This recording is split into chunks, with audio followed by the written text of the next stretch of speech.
Welcome back. In this guide, you'll learn Android virus problem, scan and remove malware on your phone using simple, effective, and professional security steps.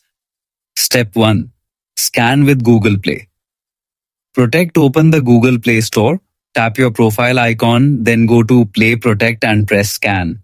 This built-in security tool checks all installed apps for harmful activity like spyware, adware, or malware. If anything suspicious is found, it will alert you and suggest removal.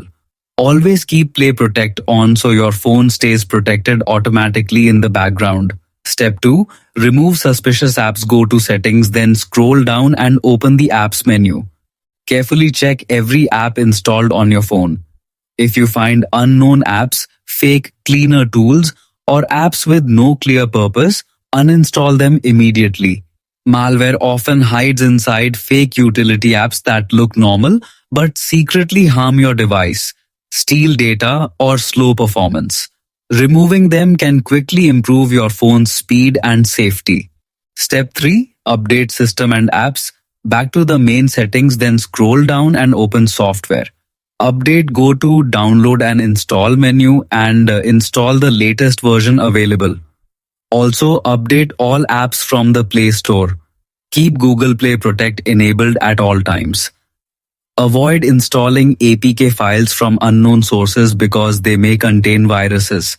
You can also use a trusted antivirus app for extra protection. Updates fix security bugs that hackers often use to attack Android devices. Step 4. Use safe mode to detect malware. Press and hold the power button, then long press power off and select safe mode. In this mode, only system apps run. If your phone works faster or normally in safe mode, it means a third-party app is causing the issue. Restart your phone and uninstall the suspicious app immediately. This method is very effective for finding hidden malware and removing it safely. That's it. Your Android is now clean and secure. Like, share, and subscribe for more tech security guides.